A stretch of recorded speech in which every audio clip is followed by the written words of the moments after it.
My country is being tested by this hailstorm called Super Typhoon Haiyan. Up to this hour, Mr. President, we remain uncertain as to the full extent of the damage.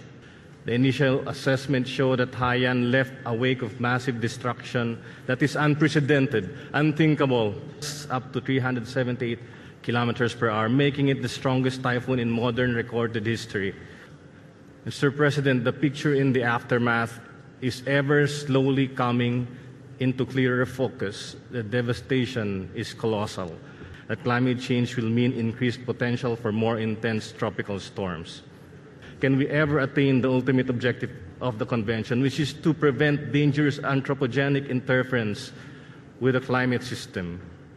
By failing to meet the objective of the Convention, we may have ratified our own doom. We have to confront the issue of loss and damage. Loss and damage is a reality today across the world. We need an emergency climate pathway. Mr. President, I speak for my delegation, but I speak for the countless people who will no longer be able to speak for themselves after perishing from the storm. I speak also for those who have been orphaned by the storm.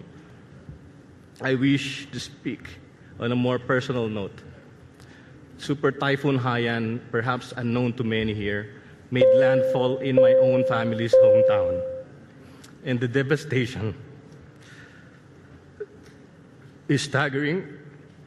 I struggle to find words even for the images that we see on the news coverage. And I struggle to find words to describe how I feel about the losses. Up to this hour, I agonize, waiting for word to the fate of my very own relatives.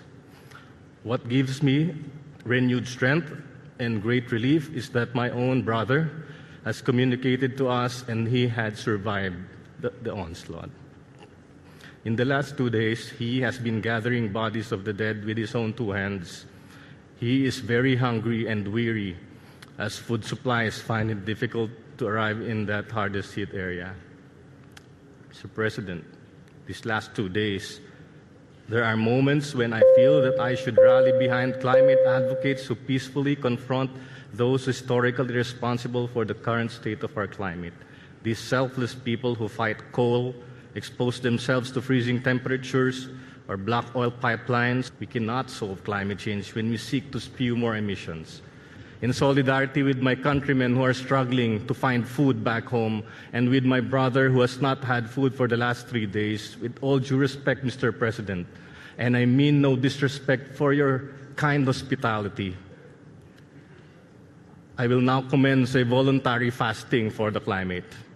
This means I will voluntarily refrain from eating food during this COP until a meaningful outcome is in sight, until concrete pledges have been made to ensure mobilization of resources for the Green Climate Fund. We cannot afford a 4th COP with an empty GCF, until the promise of the operationalization of a loss and damage mechanism has been fulfilled, until there is assurance on finance for adaptation, until we see real ambition on climate action in accordance with the principles we have so upheld. Mr. President, this process under the UNFCCC has been called many, many names. It has been called a farce. It has been called an annual carbon-intensive gathering of useless frequent flyers. And this hurts. The UNFCCC, the project to save the planet, it has also been called Saving Tomorrow Today. We can fix this. We can stop this madness.